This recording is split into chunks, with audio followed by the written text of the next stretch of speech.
Hi everyone. So today I wanted to talk about improving your financial habits. So a habit is just a regular tendency or practice. Sometimes habits are hard to give up or hard to make changes to. And we have habits with how we eat each day. Maybe we have habits with how we do our dishes or our laundry. We might have habits with how we take care of our teeth or our overall health. But in addition to these habits that we normally think of when we're looking to improve our habits, we also have financial habits. So financial habits are those things that we've developed the way we relate to how we interact with money. And sometimes you'll hear people say, oh, I'm just not good with money. And they don't really maybe put as much effort in to making changes to that as they could. Because just like other habits that I mentioned with eating or exercising or things like that, financial habits can be changed and improved just like any other habits can be. So just like when we change other habits, we want to start small. So whether you have minor changes you'd like to make or you feel like you have major improvements needed, you still want to start small because it's really difficult to get habits to stick when we try and make dramatic changes. Often what happens is we go from one extreme to another, and then it might last a little while with our new way, and then we just give up because it's too difficult to maintain that dramatic change in our life. So we kind of go back to how we were doing things before and forget the whole thing. But when you make small changes, they're much easier to manage and really develop them into habits. And once you've made a small improvement, it's now part of your regular habits, and then you could take another small step to continue improving whatever that habit is that you're trying to work on. And most of us can usually improve somewhere, even if it's just to get us a little bit better. So today I'm just going to talk about some financial habits that we can maybe think about and decide if there's any that we might want to try to improve on. So the first one is tracking your spending. Tracking spending is one of the most basic financial habits because so many things depend on tracking your spending.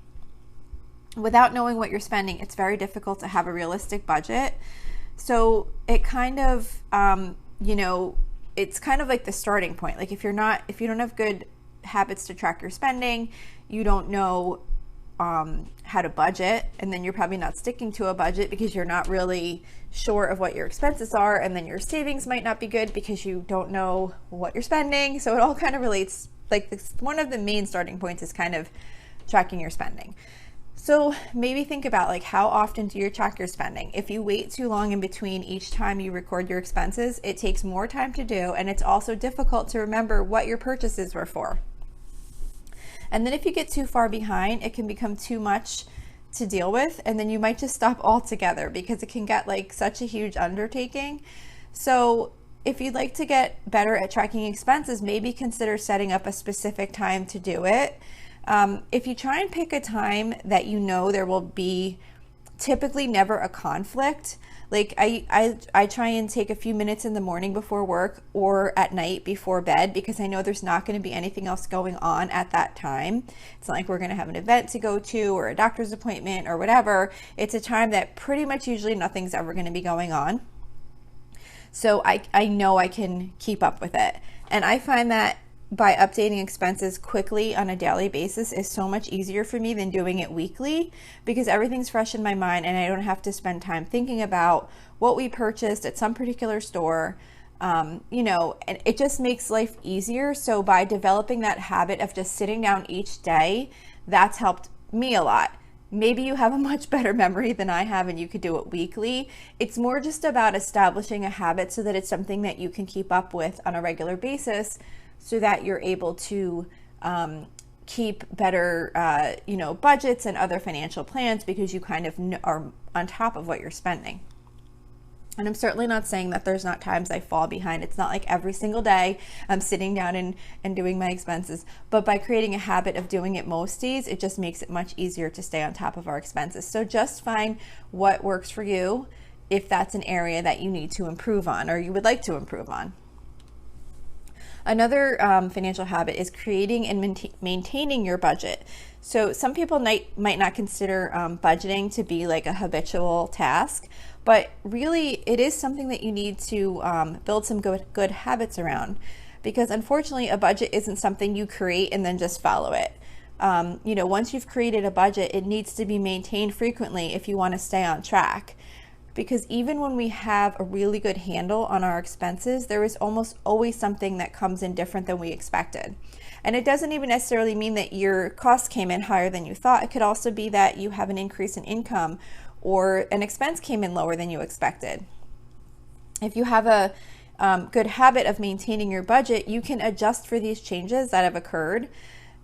Because you don't want to have, even if, like I said, you have extra income, or you have a low expense come in lower, that's important information to know, because maybe that can go towards something else you wanted to save for, or maybe it can offset the cost of something that came in higher than you expected. So it's getting in the habit of looking at how you're tracking to your budget and making those adjustments. For me, what I found the easiest way to make this a habit is to do it as I go. So like when I'm recording my expenses and income, on a daily basis, or reconciling my checking weekly or whatever, like as I record things against my budget, I'll update the budget as needed. So like if I see, our insurance bill changed to a new amount, I'll go ahead and update that amount going forward. And then I can see right then, like, oh, we're going to need to adjust something because this is more than I thought it was going to be. Let me look at the budget and see what else I can adjust. Because if you let your budget get too out of sync with reality, it won't really serve its purpose anymore, because it's no longer a true picture of your financial activity. So you want to try and develop some habits of regularly looking at that and making adjustments as needed, so that the budget is still a useful tool that you wanted it to be. Another financial habit we can work in is our savings habits. So there are so many different types of savings. We can have savings for emergencies, for retirement, for college, for a new car. We could be savings for smaller things, like saving up for an annual subscription fee, vet visits, car maintenance, and on and on. And when there are so many things that we could be saving for, it can feel overwhelming to get started. So if you don't yet have good savings habits for these various types of things, it might be best to maybe just pick one or two types of savings to get started on to develop your savings habits. As an example, maybe you might want to decide, okay, first I'm going to focus on emergency savings and retirement savings. And then that way it's kind of a little bit more scaled down and it's not so overwhelming. You just have one or two things to kind of focus on and build habits on that. And then you can start venturing out into those other types of savings once you have that in place.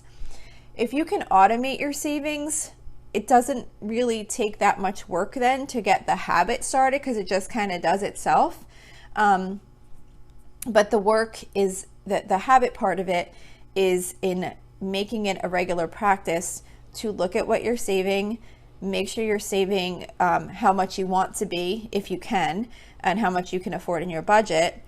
And then really kind of paying attention to your budget as you go forward to see if and when you decide you want to increase those savings. So it's really just about kind of keeping in mind and having habits where you're looking at your savings, determining what you want to be putting away, and then making sure that you're putting away as much as you're able to based on those goals that you have. Another area a habit that can really impact us is impulse spending. So we want to try to curb impulse spending as much as we can. And impulse spending is probably one of those financial habits that some of us really struggle with. And this is because it is spending that we do on impulse. So when we make an impulse purchase, often we're not really thinking too much about it. We just spend the money. It's something that just sounds like a great idea at the time. So we can definitely work on habits to help curb impulse spending. One of the most common habits that's usually talked about, and probably the most effective, is to implement a waiting time before making a purchase. So basically, by deciding that you'll give yourself a waiting period, even if it's only 24 hours, it forces you to take some time to think about the purchase you're going to make. And very often, 24 hours after the initial excitement has worn off, you may have even already forgotten about the item altogether. So impulse spending can really negatively impact our budgets, but if we take time to work on our impulse spending habits and really try and put some controls in place, we can usually make some really positive changes in that area relatively easily. Another habit is related to sinking funds. So years ago, I had no habits related to identifying what expenses required sinking funds. I don't think I even had any idea of what a sinking fund was, or even realized that I should be saving up short term for certain things. A sinking fund is really just putting money aside for an upcoming expense. So when I do my budget, I determine how much money needs to be put aside for future expenses. That's what I do now. In the past, when it was time to say maybe take my dogs to the vet, I'd go to the vet, pay several $100s, and then try to figure out where that money was going to come from. And often it would go on a credit card, and then I would try and pay it off later.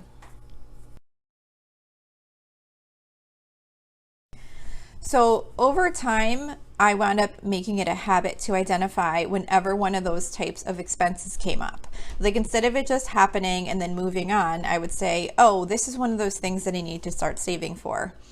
And once I identify them, I determine how much I need to put aside on a weekly basis to cover the expense when the time comes. So at first I had very few, but over time I've developed a lot, because I really try and make sure that each time one of these things happens, I start saving up for it. And by doing this, my weekly budget for discretionary spending shrunk a lot.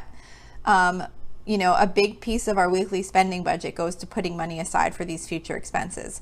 But the reality is that the money isn't coming from anywhere else. So in the weeks that these things happen, we will not suddenly have some other source of income to cover the cost. So by having the savings, it really, it just makes life so much easier, because I was like, oh, okay, we have to take the dogs to the vet. All right, well, I have the money put aside already. So it's not like I'm trying to scramble to figure out where the money's coming from. So by making it a habit to really try and identify those things and deal with them as they come up for the future, even if, you know, you didn't have the money for it this time, now you know, and now you've identified it, so you can start saving up so that next year or in 3 months when it comes up again, you'll have the money set aside. Another area is minimizing debt. So developing habits to stay out of debt or to keep debt to the smallest amount possible are so important. Some aspects of the habits around debt often relate to our mindset, but we can often make major improvements to the amount of debt we have just by deciding to avoid it whenever possible. And I know that that's not always possible. I'm saying whenever possible. There's certain things that we might put on a credit card that we really don't need to put on a credit card. You know, say we can't afford to be going out to dinner, but we decide to just go out to dinner anyway and put it on a card. I don't know, in my opinion, that's not the best choice. If we don't have an emergency fund and we have a major car repair needed, that might be a situation where we have to put it on a credit card. So I'm not going to say, you know, you need to not have debt at all.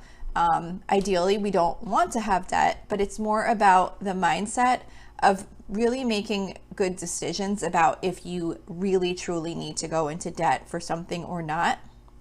So even just kind of creating that mindset can have a big impact. But as far as habits go, there's most of our other financial habits that we've already talked about. Those all really play a major part in staying out of debt. If we have good expense tracking habits, we know if we're spending too much. So that allows us to curb our spending so that we can avoid spending more than we have available, which would then cause us to go into debt. Good budgeting habits also keep us out of debt because we can see how much we actually have available to spend and try and stay within that amount. Savings habits help us stay out of debt because we can utilize savings to purchase things that we might have otherwise put on a credit card. And this can be for discretionary things that we've saved up for, like a vacation, but it can also be for emergencies. If we have good emergency fund savings habits in place, we will have some money aside to help us not have to use debt when something comes up that we need to pay for in an emergency situation. And if we have good habits in place related to limit our impulse spending, that has a big impact on our likelihood to go into debt also. So if we can work on our other financial habits first and then just kind of have that mindset of trying to stay out of debt as much as it's actually possible, that will really help towards developing a whole good habit and lifestyle of staying out of debt so that we can limit our debt. So just to kind of summarize, there are so many pieces to developing good financial habits. So just remember to take it slow and do what you can.